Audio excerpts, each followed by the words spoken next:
And I'm always pleased to be joined on these Monday evenings by the gentlelady from Houston, Texas, Congresswoman Sheila Jackson Lee. And we're glad to yield to her such time as she might consume. I thank the gentlelady from the Virgin Islands, and let me thank you for persisting in discussing these issues with our colleagues. You have been determined, and your leadership has caused us to have this, I think, very thoughtful discussion more often than not. I'm also pleased to be joined by my friend and colleague from Virginia, who has developed tenure on these issues dealing with the budget and has always been helpful, Mr. Scott, on really sort of getting us through the weeds. And in an hour or two, or approximately an hour and a half maybe, the President will speak to the nation. And I believe that this President truly appreciates democracy and frankly has no problem with coming to the American people in a straightforward and honest manner. But it really is important, I think, to educate ourselves, to educate our colleagues, because with all of the chatter, it seems as if they've lost their way. Soon after the President speaks tonight, I believe around 9 o'clock, Mr. Boehner will come forward. But if our Republican friends come forward, are they coming forward with facts? Will they educate the American people to inform them that the debt ceiling has been raised 100 times before? Will they educate the American people that probably for the first time in 2011 they've actually put debt ceiling in your vocabulary? Now it's going to be highlighted in Webster's Dictionary. Most Americans did not know that terminology. But I think those of us who remember our history and those who study the Constitution, even those of us who are lawyers, remember the importance of studying the Constitution, and we'll always remember the words of full faith and credit of the United States. Even in difficult days, that keeps the country going. Why? Because the world buys America's Treasury notes. They buy it willingly and openly and excitedly, which means that our dollar is strong and that people are happily holding on to the Treasury note. Again, because they believe that America will never default on her debt. Now, if you wanted to get more detailed, I'd refer you to the 14th Amendment, Section 4. And there's a lot of chat about what it means, but the clear language says the public debt shall not be questioned.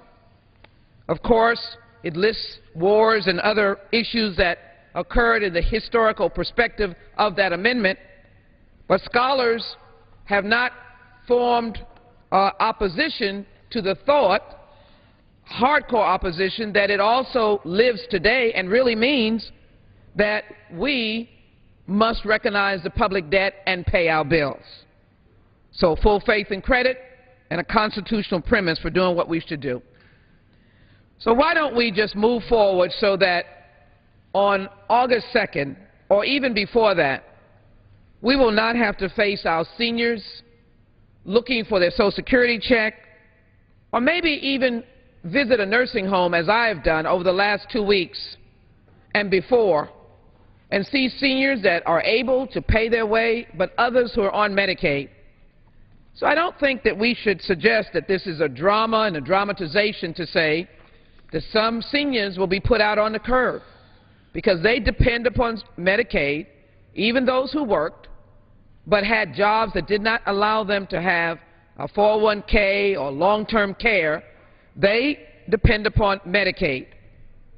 And as we look at the plan that we will hear tonight and has been put on the website by Speaker Boehner, there's a great deal of fear that Social Security, and realistic fear, apprehension might be the word that we want to use, that really the Medicare, Medicaid, and Social Security safety net are in the eye of the storm.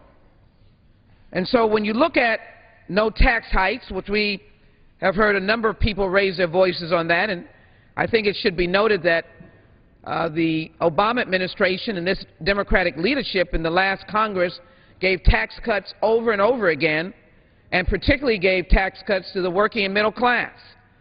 The stimulus package, the American Recovery Reinvestment Act, gave tax cuts. But how do you truly say to the American people that we're trying to do what you do, which is to tighten your belts, that is, looking realistically at the right kinds of cuts? And most economists will tell you that the cuts should be long range. They tell you it makes no sense to talk about cuts overnight. In fact, it's unrealistic. If a family sits at the kitchen table trying to balance their books, it is almost impossible for them in the next 24 hours to have a total change. They got to, over a measured period of time, maybe someone gets another job, maybe someone finds an increased amount of wages, and then they, over the time, cut their budget and begin to pay bills. America has to pay its bills right now, but over the time frame, we need to look for ways to raise revenue. And so let me just share with you, a friend of ours, colleague, Congressman Bishop, has shared this very potent poster that is very easy to understand. We need to allow those tax cuts for a small percentage of the American public, and this is not a class warfare situation. I believe it is important for people to enjoy their wealth, to create jobs. But this is what we call equal sacrifice, accepting the burden of being an American, rising to the cause when you're called upon to serve. No one can compare to the men and women right now as we stand here that are on the front lines of Iraq and Afghanistan. No one can compare to families who will welcome flag-draped coffins home right now because their soldiers died on the battlefield. We can't compare to that. But right now, America needs all of us. And she needs us to stand up and be counted. And so there are wealthy persons like Warren Buffett and Bill Gates who, for a long period of time, indicated that these tax cuts need to expire. Here's the revenue right here. There are 30,000 households that report incomes of more than $1 million. One day of the Bush tax cuts for millionaires expiring gives us $120 million. That may provide the resources for our national parks and wildlife. It may as well shore up our hospitals that really depend upon Medicare reimbursement. It might help in a military family's pay increase. Then, of course, if you take 1 week of allowing those tax cuts to expire, here's revenue to the federal government. Here you get $857 million. That is 1 week. Just a reminder, in terms of monies that were spent, we created 3 million jobs, and I'll get to that. I think I'm going to hold that point because I want you to see the difference. $857 million comes in for 1 week. That's Pell Grants for our students. That's allowing research at the NIH for cancer, cures for cancer, and as well for heart disease, stroke, neurological disease, payments for those suffering from mental health needs. And then if you just go 1 month of the expiration of the Bush cuts, you'll have $3.43 billion. Now, in the reinvestment and recovery, the President, because of the crisis he faced, which was none of the Clinton surplus was left, it was all gone because of 2 unpaid wars, he had to come in and save us. And so about $800 billion in the Recovery Act put 3 million jobs on the table. It created 3 million jobs. Just imagine what would happen if those tax cuts expired. We got $3.43 billion, and we had the opportunity to multiply that, which I think goes in about 6 times, math on the floor of the House, a little less than that, 4 times. It would create 4 times 3 million, 12 million jobs. A little quick math here. So the question is, let me reverse that math because I see Bobby Scott looking. I thought that was 343, but it's not. It's only 3. so I won't do any math on the floor of the House, but what I will say is that it will create jobs, because we had $800 billion. I was reading that as $343 billion. But it's 3.43, and then if we do 1 year of Bush cuts, it'll be $41 billion. And so we can take a portion of the $800 billion, and we can see the jobs will be created by $3 billion and $41 billion. What I would say to you, my friends, that the announcement that is going to be made by the Speaker doesn't give us that flexibility. It truly undermines the safety network of Medicare, Medicaid, and Social Security, but it also puts in some elements that clearly undermine the running of this country. A balanced budget amendment is not realistic for the United States, because the government, federal government, takes care of 50 states, not just one. And our friends will tell us that these states have balanced budget. It's okay when you're taking care of one household, but if you're taking care of 300 million households plus, when that particular state that needs the federal government, like Missouri, during the horrible tornadoes, or Alabama, or the floods, or any other man-made or natural disaster, they want us to be able to help them. A balanced budget amendment will not allow that. And then the caps to control spending does not allow the reasoned discretion to be able to make priorities when priorities are necessary. Last point I want to make about what our Speaker will be announcing tonight to calm the markets is that this is going to be a bifurcated process. Let me just say this to my colleagues. If you're having fun now, just think about 4 months from now, or a little longer, 6 months, we'll have to go through this again. We'll have to go through this again. Another debate about the debt ceiling. And I remind you, I said we've raised it 100 times before. Most Americans never heard of it, because we worked with our presidents, such as President Reagan, who in 1983 wrote his own Republican majority leader, Senator Baker, and said, you cannot not pass the debt ceiling. It is incalculable to think of America defaulting on her bills. So here we go with a proposal that would cause us to have to vote twice in a 6-month period. What does that mean? It means a young couple trying to buy a house sees a surge in their interest rates. It means that if you've got a credit card, it may be defunct only because you cannot afford to pay the surging interest rates. Fees for you to buy a house might skyrocket. Housing costs might go up. Houses might stop being built. And so I would simply ask my colleagues today, let's be Americans. Let's look at what we can do together. Just allow these tax cuts to expire and allow us to be able to calculate this amount of monies. And again, $3.43 billion and $41 billion makes a difference in the lives of Americans. So I thank the gentlelady from the Virgin Islands for allowing me to share some thoughts and to hopefully just dispel some myths, but also some fears. It is a $14.3 trillion. It's a big number, but economists will tell you that America is not broke. It's not broken either. It is at a stage when we need to come together to raise this debt ceiling and go back into regular order. And whether I agree or disagree with what the Republicans in the House bring forward in the appropriations process, we can hassle that out on the floor of the House, but we will allow America to pay her bills, and soldiers now on the battlefield will not have fear that grandparents are not getting their Social Security or worrying about their family members getting compensation that they are truly due because of the sacrifice that their loved ones are making on behalf of this nation. I thank the gentlelady. I look forward to working with us, and I do believe that America is going to stand up and be counted. I yield back. Thank you, and I thank you for bringing the chart so that you could see very clearly how much money is lost from just not taking the tax cuts back to the Clinton tax rates.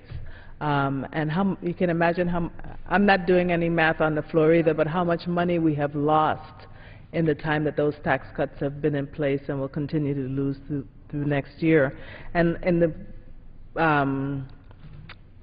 Republican proposal that is being brought to us now, I don't see any investment for the future. No investment in education, no investment in relieving ourselves of our dependence on foreign fuel, or continuing to invest in health care, or creating jobs. There's nothing like that. It's just cut, cut, cut. And the economists also tell us that this is not the time to be cutting spending. But we have our budget guru here with us this evening, the person who leads us every year in putting together a fantastic Congressional Black Caucus budget, one that not only invests in the future and in all of those things I talked about, but also has every year found a way that while investing to also reduce the deficit. And so I'm pleased at this time to yield such time as he might consume to Congressman Bobby Scott.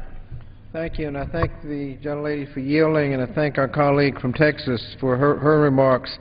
If we're going to talk about how bad the budget situation is now, I think it makes a little sense to explain how we got here.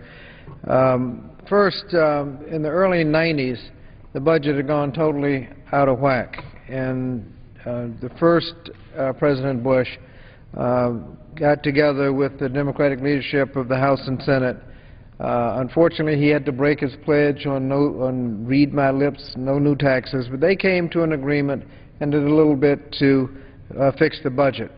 But in '93, after President Clinton came in, we did some serious work about the budget. We raised some taxes and cut some spending and got the budget under control in the 1993 budget. When you vote on budgets, they're tough budgets. President Bush, I think, to a large extent, can credit his decision to address the budget with new taxes as part of the reason for his defeat. And when the Democrats, without a single Republican vote in the House and not a single Republican vote in the Senate, passed the '93 budget, 50 Democrats lost their seats. There was a tough vote. You lose your seats when you have very serious deficit reduction. But as a result of that '93 budget, we not only balanced the budget in just a few short years, but we went into significant surplus, created record number of jobs. The Dow Jones Industrial Average almost tripled, more than tripled, almost quadrupled. In '96, after a few years of this budget, in '95, when the Republicans got in control by demagoguing the votes that we cast, fixing the budget, they came in and tried to undermine everything in the entire budget. President Clinton let the government get shut down rather than sign those irresponsible budgets that the Republicans passed. Let the government get shut down, and as a result of his tenacity and holding on to his original plan, the budget was balanced in a few short years. Now, there's some in Congress that talked about the historic balanced budget agreement in the mid-'90s. Well, the budget is almost, if they hadn't come to such an agreement, the budget would have balanced itself. We didn't know when we voted on that, as a matter of fact, whether the budget had already gone into surplus. They hadn't finished counting the money. It turns out it was about from a $290 deficit, we got down to $10 billion, and the agreement slowed down the progress a little bit, but we still went into surplus. In 2001, Chairman Greenspan was answering questions like, what's going to happen when we pay off the entire national debt held by the public?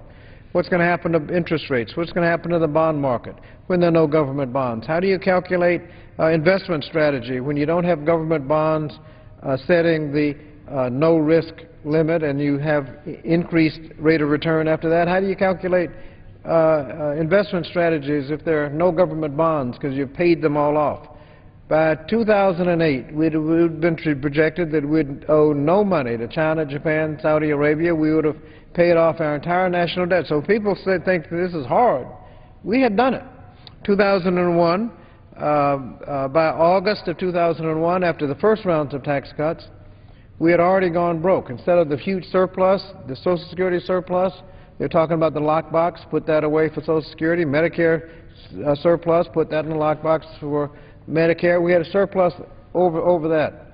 By August of President Bush's first year, we'd gone through all the surplus and we were into Social Security and Medicare by August. You cannot blame September 11th for the fact that we had already gone broke a month before.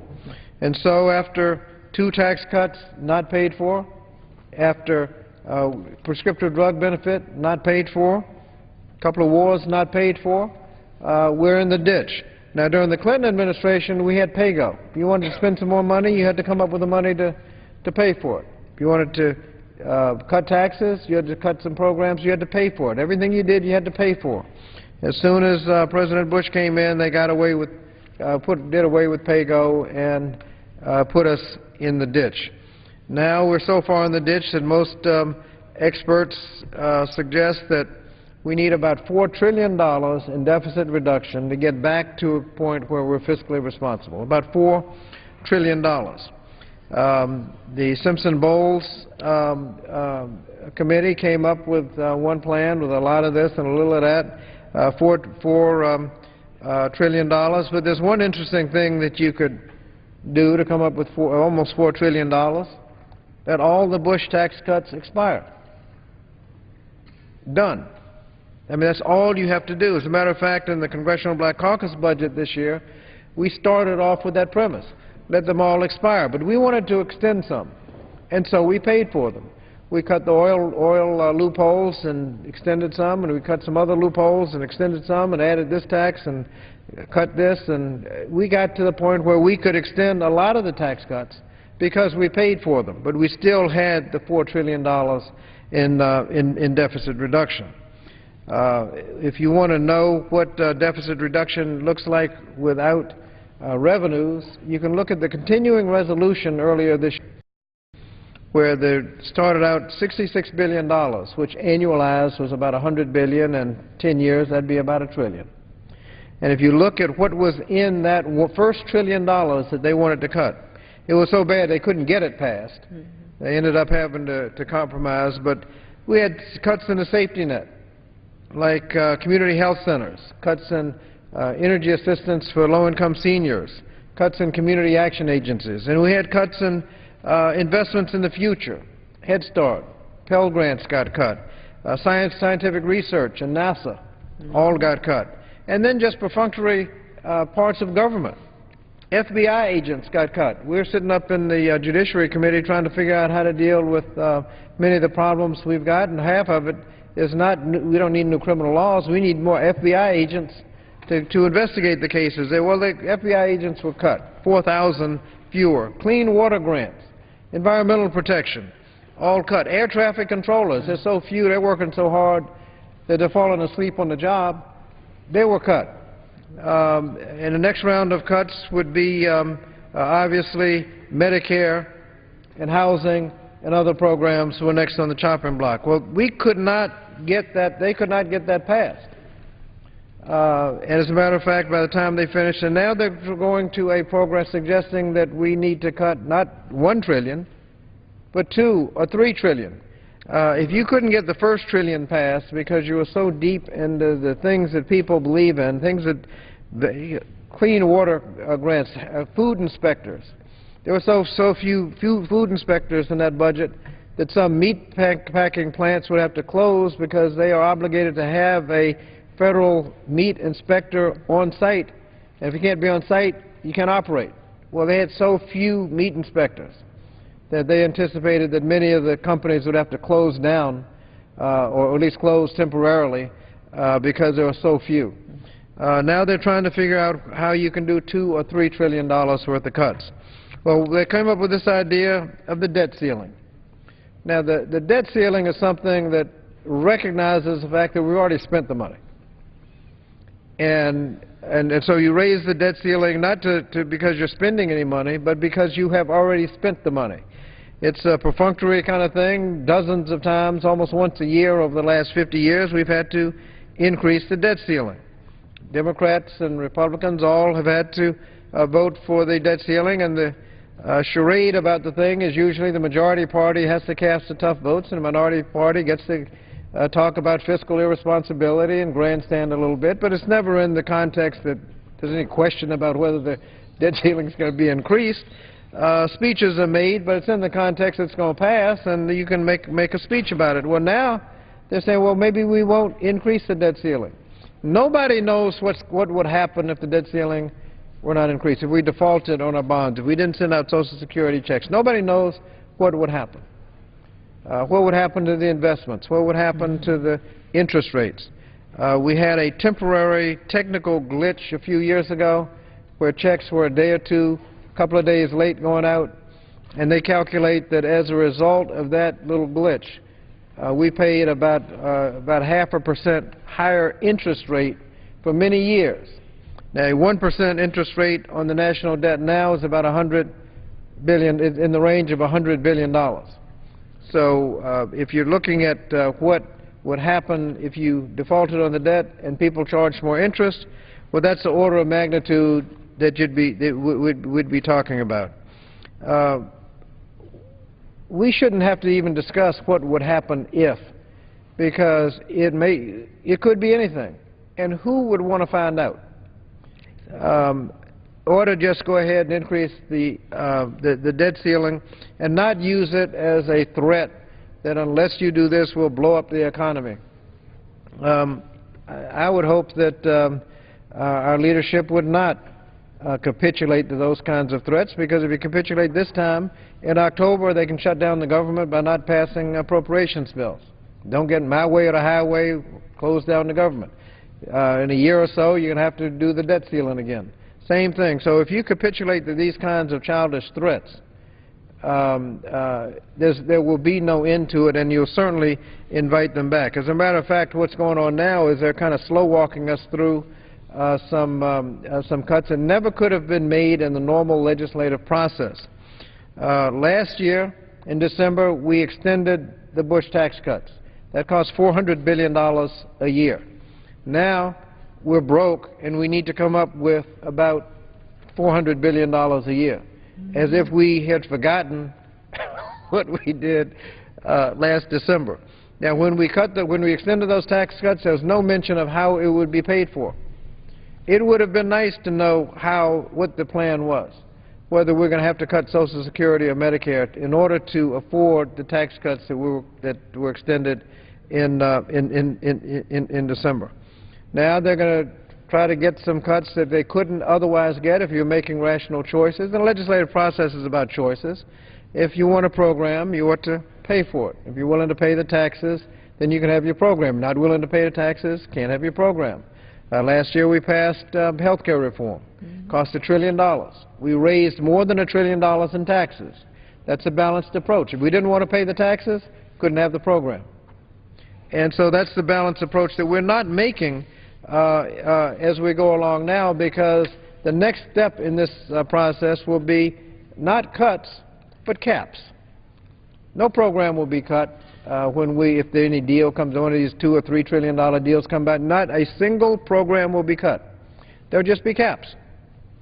3 months from now, when you try to appropriate under those caps, you'll wonder why you can't afford Head Start, why you can't afford any food inspectors, why you can't afford any FBI agents, because the caps were so low.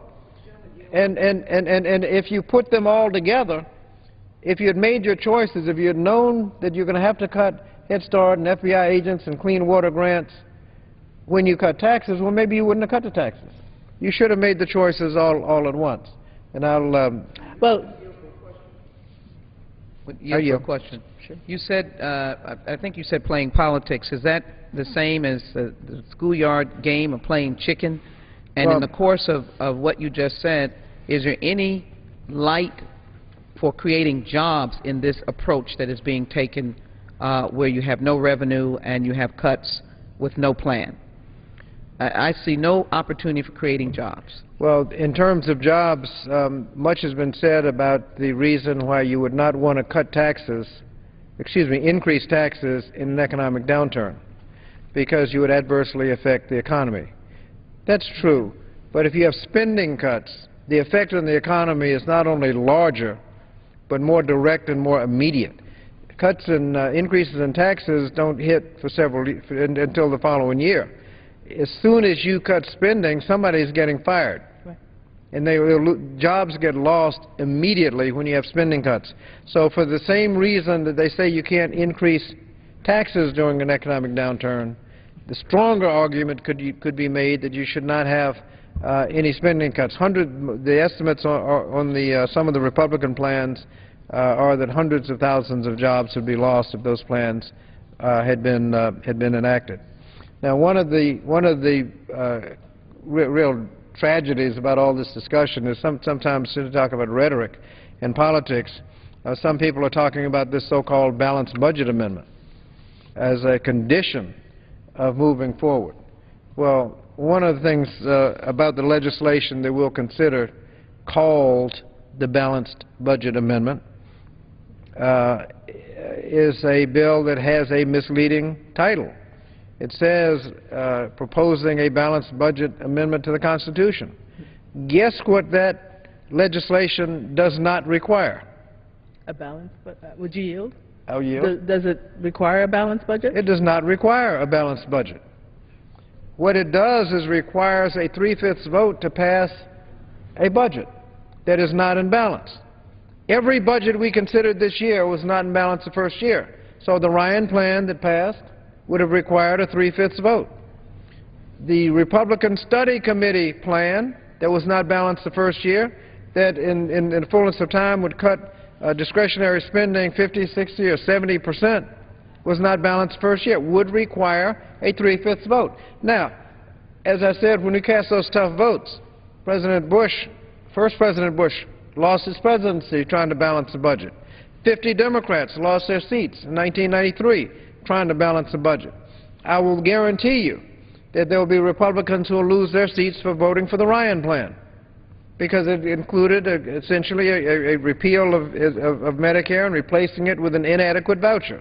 They're going to lose their seats over it. We already picked up one seat in upstate New York where that Ryan plan was an issue, but when you vote on real deficit reduction, people will lose their seats. So if you move the threshold up to 3/5, if you were the chief sponsor of a severe deficit reduction plan, common sense will let you know that it would be harder to pass if you move that thing up to 3/5. So the enactment will make it harder to pass deficit reduction. Once you need 3/5, there is no limit to how irresponsible you can get. The tax cuts extensions, $400 billion in December, that got 3/5. You could have more tax cuts, and more additional spending totally out of control. All you need is 3/5. Would you yield? I'll yield. But the caps would be in place. The caps are another part. They would be in place. Well, that's another provision. Part of the bill. That's another. There are four provisions. But you couldn't raise any revenue. Well, there are four provisions. The first is you need 3/5 to pass a budget. That's going to make it harder to pass a budget. Second provision, 2/3 vote to raise taxes. And so if you're trying to balance a budget, having a 2/3 vote to raise taxes will obviously make it harder to balance the budget. This thing is called a balanced budget amendment. First two provisions obviously make it harder to balance the budget. Third provision is you need 2/3 vote to pass a budget that spends more than 18% of gross national product. 2/3 vote to pass if it's more than 18% of GDP. We haven't been that low since we passed Medicare. And so that's going to put a lot of pressure on the Medicare program. And guess what? If you put all these things together, with the pressure on Medicare, we know we can cut the benefits with a simple majority. But to save the program with new taxes, 2/3 in the House and 2/3 in the Senate. There's another little insulting provision at the end. It's a 3/5 vote to raise the debt ceiling. And raising the debt ceiling this year has been enough of a spectacle. They want it to be an annual, everyday occurrence. And so you have this thing called the Balanced Budget Amendment, which will make it harder to balance the budget, but would certainly put pressure on Social Security and Medicare by allowing those programs to be cut with a simple majority, but to save them with new revenues like increasing the amount right now with Social Security over about a little over $100,000. No more Social Security tax. If we were to extend that like Medicare to all of your income, we could pretty much solve the problem. You couldn't do that without a two-thirds vote. You couldn't close an oil loophole to save Social Security without a two-thirds vote. But to cut the benefits, simple majority. And so they want to inflict the balanced budget amendment in there to preserve their oil company millionaires' loopholes and jeopardize Social Security and Medicare and put us in a budget situation where it will be virtually impossible to ever balance the budget. People should read the bill past the title.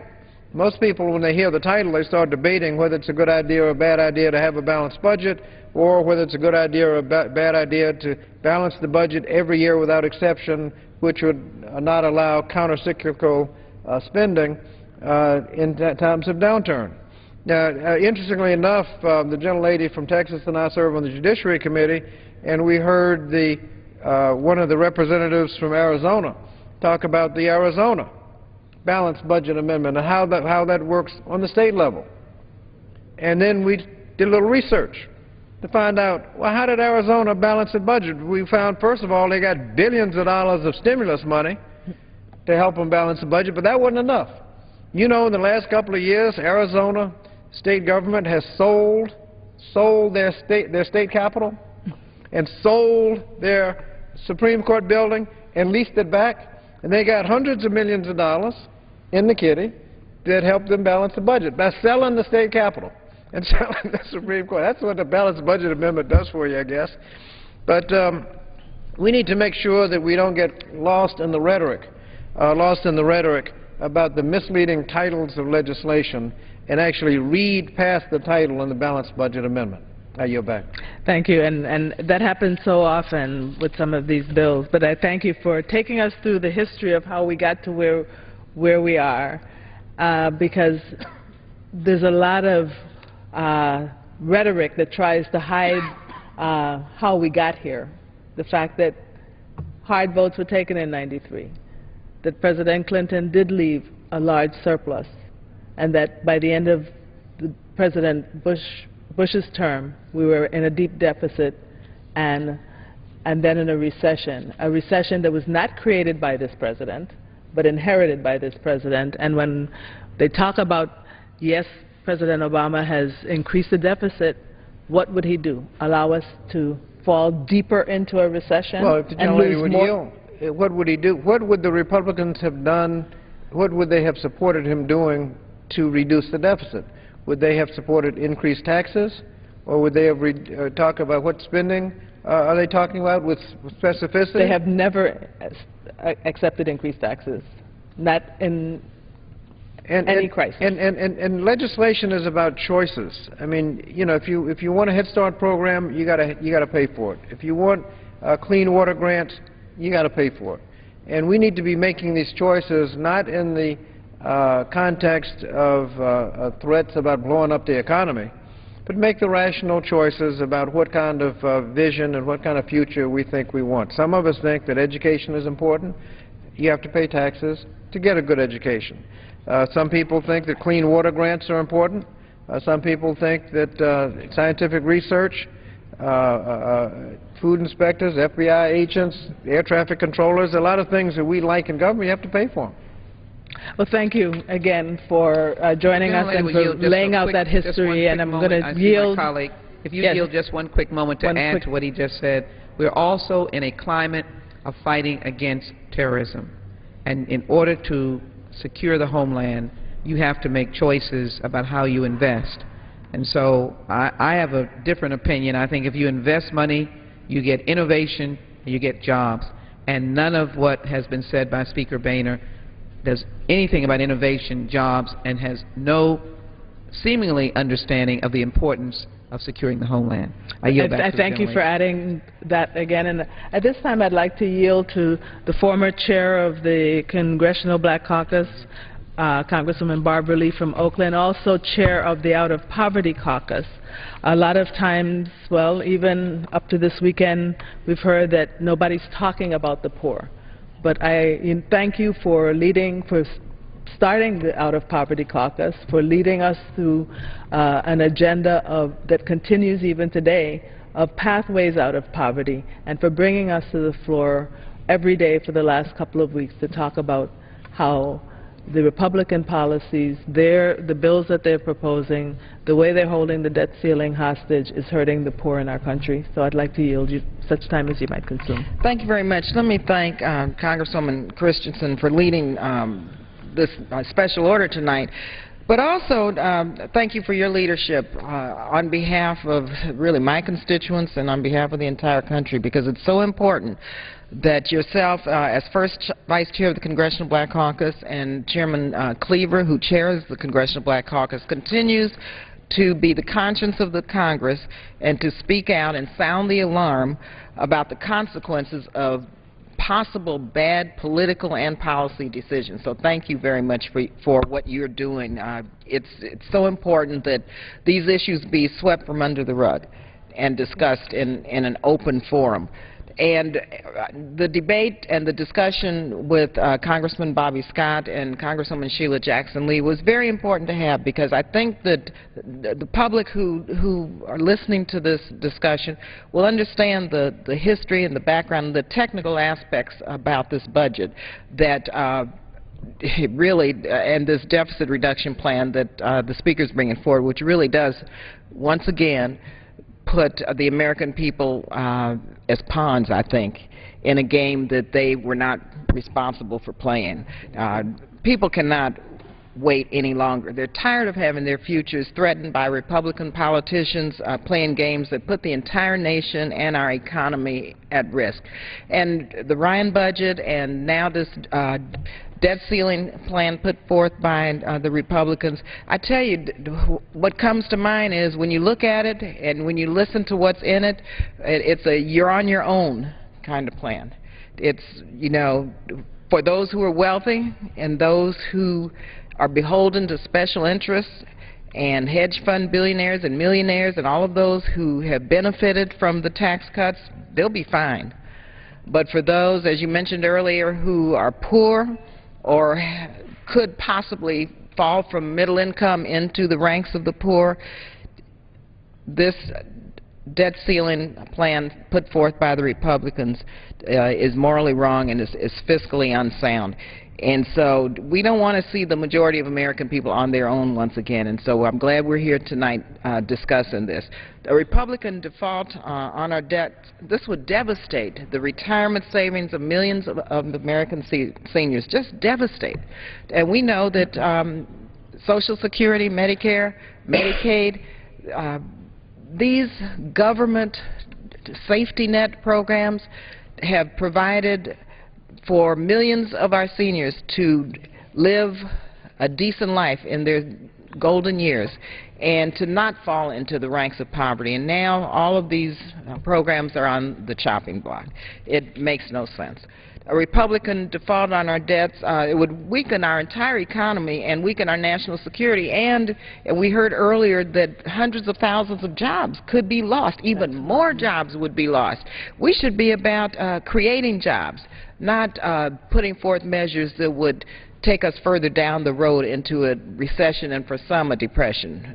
In fact, it's very simple. America must pay our bills on time, and we must do this in a way that does not devastate the safety net, our senior citizens and our children's future.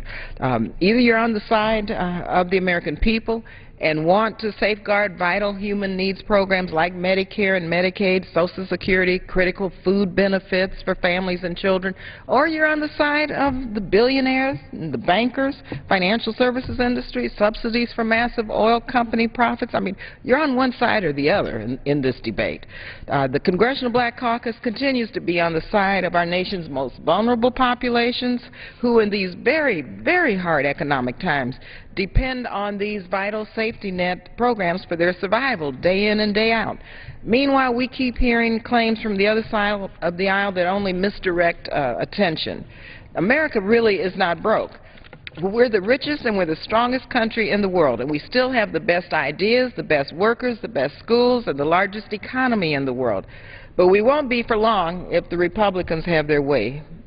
You know, you often wondered, for those who say that a default will not wreak havoc on the country, there are some who, you know, I think could care less if we went into default, because if you listen to what they're saying, it doesn't really bother a lot of members here, and that to me is tragic. Some tell us that the future is bleak and that the government cannot afford to invest in a prosperous and growing America, but the truth is that raising the debt ceiling should be very simple. It should be a simple vote by all of us to allow the United States Treasury to fund all of its programs and obligations and debts of the entire federal government that are already in the law. Republicans in the House have already voted to support and pass a $9 trillion increase in the national debt. And now, again, instead of working to create jobs and help our nation rise out of this great recession and depression for many, the Republicans are really playing a high-stakes game of chicken with the safety net and with the security of every single American so that they can protect the massive, and Congressman Scott and yourself talked about this $400 billion tax cut that Congressman Scott warned us we'd have to pay for sometime soon. It came sooner rather than later, Congressman Scott, and we listened to you, and those of us who voted no, you know, we tried. But here we are with your prediction coming true. You know, here we're asking once again those who have been hurt, the most vulnerable, to pay once again, and that is just downright wrong. A failure to raise the debt limit would mean an immediate stop to over 40% of the entire federal government. Our soldiers would not get paid, Social Security and Medicare and Medicaid payments would be delayed, and the health and safety of every single American would be threatened, along with the health of our very fragile economy. The incredibly irresponsible position that the Republicans have taken, protecting tax breaks for the super-rich, Wall Street corporations, big oil, that seems to be more important than the United States government and preventing the United States government from defaulting on our debts. And let me just remind those who want to cut Medicare and dismantle Medicare, that's basically what they want to do. They were not, the Medicare recipients did not create the national debt, and that is unconscionable to even talk about balancing the budget or paying down the debt on the backs of our most vulnerable populations, including those who are facing living in poverty.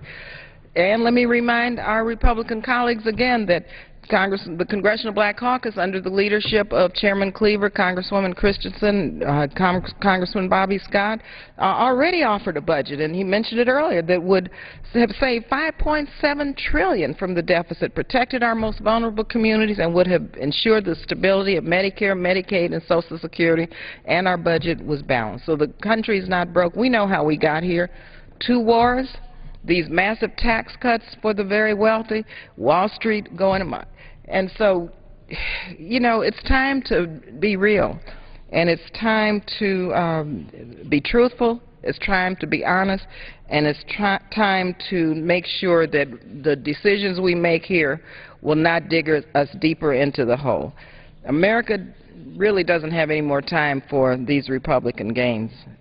Let me also conclude by talking about those who are unemployed, because if we don't do something quickly, the ranks of the unemployed are going to grow even greater.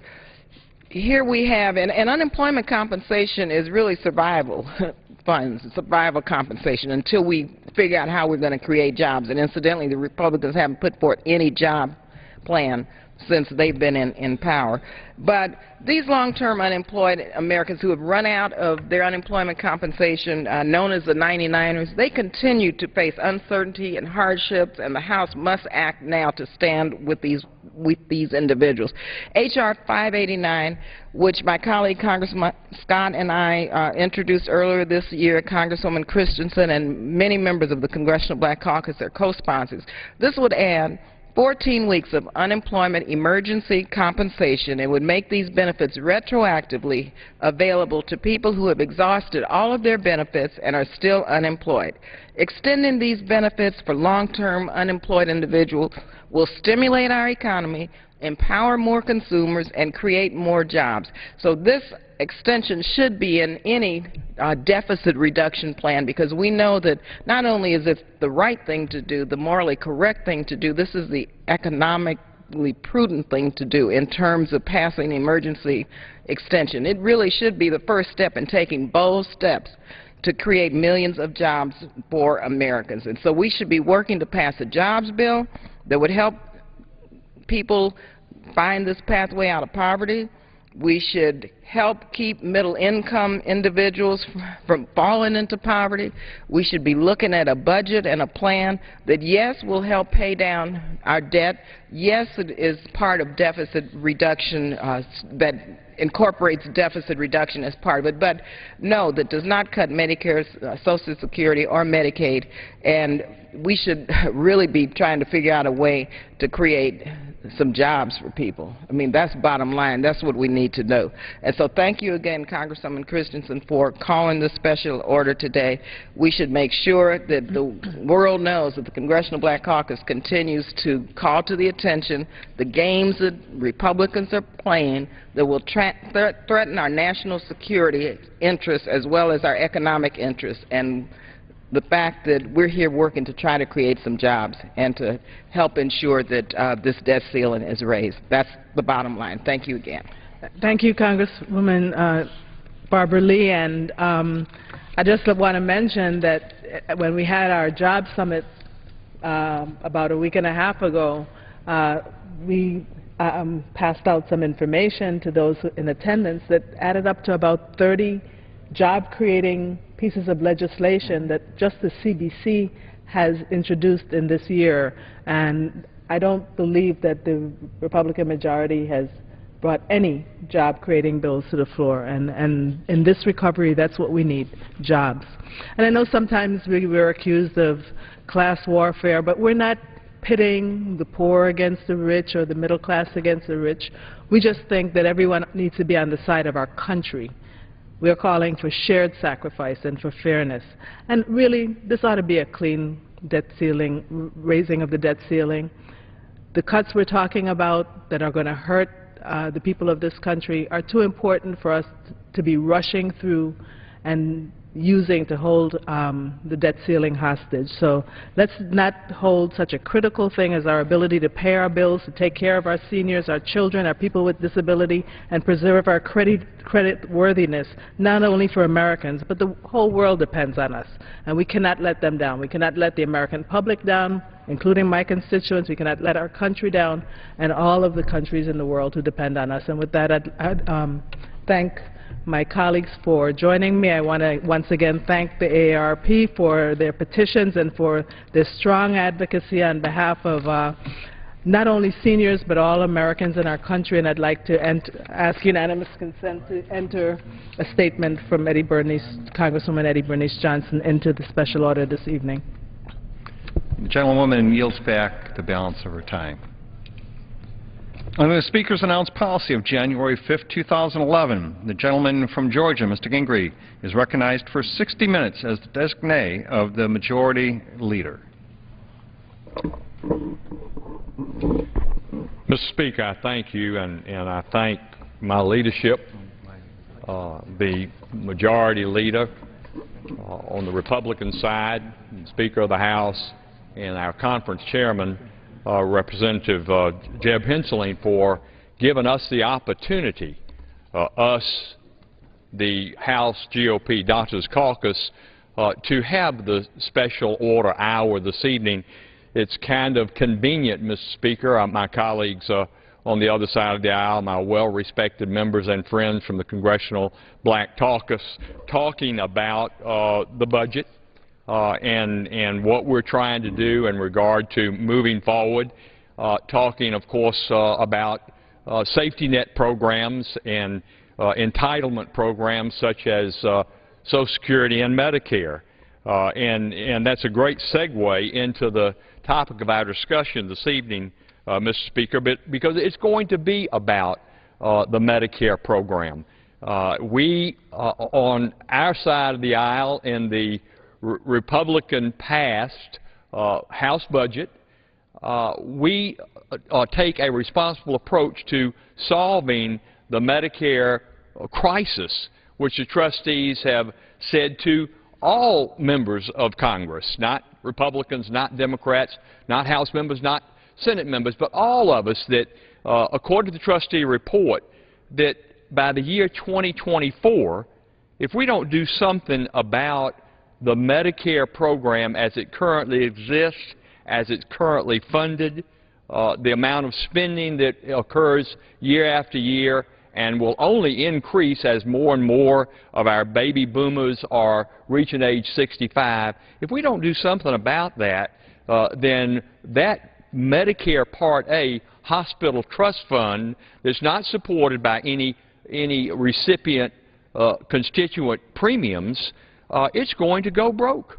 It absolutely is going to go broke. So I say to my colleagues, my Democratic colleagues that just spoke, the compassionate thing, and I know they have great compassion for those who maybe through no fault of their own can't help themselves, but the compassionate thing, Mr. Speaker, is to save the program, to guarantee, preserve it for current Medicare recipients. Indeed, even for folks that are only 55 years old today, Medicare as we know it would be protected, would be strengthened for all of those individuals. And by the time those who are 55 years old today become 65 in 10 years, around 2024, Mr. Speaker, there would be something like 65 million seniors and a smaller number of disabled individuals in the Medicare program as we know it. They would be in that Medicare program as we know it for the rest of their natural lives. And thank God, because of good health care in this country, many people, women I think, are living on average to age 82 and men maybe to age 78. So these 65 million people will be on Medicare for a long time, Medicare as we know it. And then what we do in our budget, my colleagues didn't mention this in their hour, but what we do in our budget is go forward with a plan for younger folks. Indeed, even for my grandchildren, my 10 grandchildren, the oldest 2 are 13-year-old twins, but let's say them, 25-year-olds, 35-year-olds, 45-year-olds, indeed, we create the adult approach, the mature approach to solving the Medicare problem so that it'll be there for them instead of nothing come 2024, and maybe some of us paid for 25 years that FICA tax that's taken out of their paycheck every week or every month. So I say to my friends, you know, this idea that President Obama has and the leadership of your party of just simply kicking the can down the road doesn't get the job done. It's what we call sometimes, and I know all of us know the expression, whistling past the graveyard. In other words, pretending that a problem doesn't exist. And that's an unconscionable approach. I am very pleased tonight, Mr. Speaker, to have a number of my colleagues who have joined with us. Some of them are part of the House GOP Doctors Caucus. We're mostly medical doctors. There are a number of registered nurses in our caucus. We have a lot of health care providers. There are dentists. But in the aggregate, the members of the House GOP Doctors Caucus are medical professionals who spent a lot of their life practicing medicine and providing care, indeed, under Medicaid and the Medicare program, seeing those patients mostly at a financial loss, but still very willing to try to help those folks who need us to be there for them in these safety net programs. I think in the aggregate, the membership of the House GOP Doctors Caucus, Mr. Speaker, may have over 350 years of clinical experience. Some of us getting a little long in the tooth and a little gravy by the sideburns, but we are now members of Congress, and we're trying to do things for our constituents and the seniors of this great country of ours to make sure that we preserve and protect programs like Medicare and Medicaid. And that's what this is all about tonight.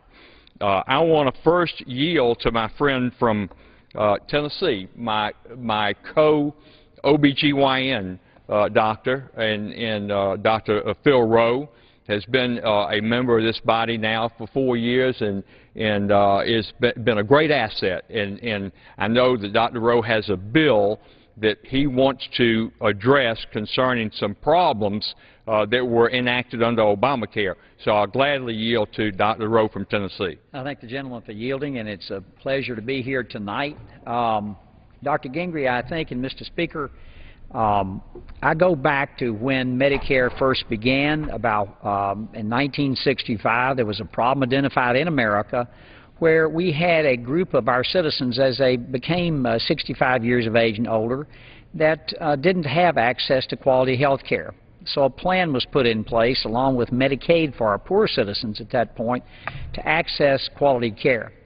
In 1965, Mr. Speaker, the Medicare program was a $3 billion program. There was no Congressional Budget Office at that time. The estimates were in 25 years that this would be a $15 billion program. It actually turned out to be over a $100 billion program in 1990. In 2010, it'll be somewhere about $550 billion. We also have, as has been pointed out in our previous hour by our friends from the Black Caucus, that we have a tremendous deficit. We're borrowing 43 cents of every dollar that we spend in this country. So that's why the discussion was started. I came to Washington, really, I've practiced medicine, as Dr. Gingrey said, for over 30 years, and realized that we had a serious problem, not just in Medicare, but in health care. So we came to work on health care reform in our Physicians Caucus. In the previous Congress, there were 9 of us in the caucus. Not one of us was consulted on the with the Affordable Health Care Act. I mean, decades worth of experience, over 200 years experience in the Congress at that time, and no one, not one of us was actually consulted. The way I looked at the problem in our health care system was we had 3 problems. One is we had a problem where the system was too expensive. When you go to the doctor, it costs too much money to go see a physician. Number 2, we had a group of people out there who didn't have affordable health care coverage. Maybe the husband is a carpenter, is in our area. Maybe the wife worked at a local diner or somewhere else that didn't provide insurance coverage. And thirdly, we had a liability problem in this country. So what did we do? We had a over 2,000-page bill that got to the House and got to the Senate and failed. The Senate dusted a bill off. It was 2,500 plus pages that never went through a committee hearing, that nobody on the House had a chance to do, and I know that the 3 physicians that are here tonight all read that bill. And when I read that bill, Mr. Speaker, I found some things in there, as did my colleagues, which greatly worried us. And how do they fund this bill? I want to go through that just a moment to let you know how the funding, the unbelievable, only Washington could fund anything like this. Dr. Gingrey has pointed out that we're trying to save Medicare. Medicare is a system that the Congressional Budget Office says by 2020 will be out of money. 2024, by the actuaries at CMS, say will be broke. And there are 4 parts of Medicare. Medicare Part A, which is paid for by your premiums, that's your hospitalization. Medicare Part B, that's doctor services and some lab services. That's only funded by 25% from your premiums. The other 75% comes from the general fund, the taxpayers. Medicare Advantage, which was cut drastically by the Affordable Care Act, and Medicare Part D, which is a prescription drug plan, also is only funded by 25% by our premiums. I'm a Medicare recipient myself as of last year. So what did the administration do and the Senate do to fund this Affordable Health Care Act?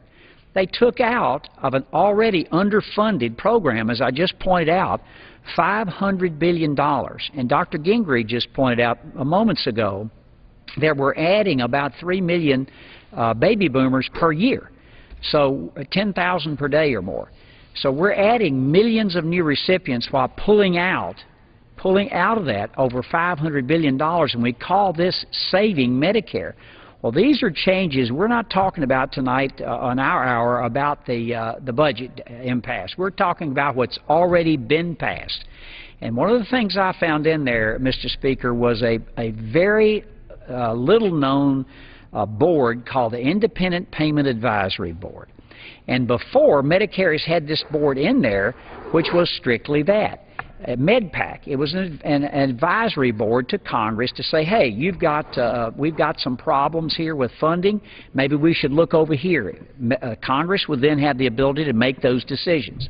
What this IPAB did, the so-called IPAB, and I want to go fairly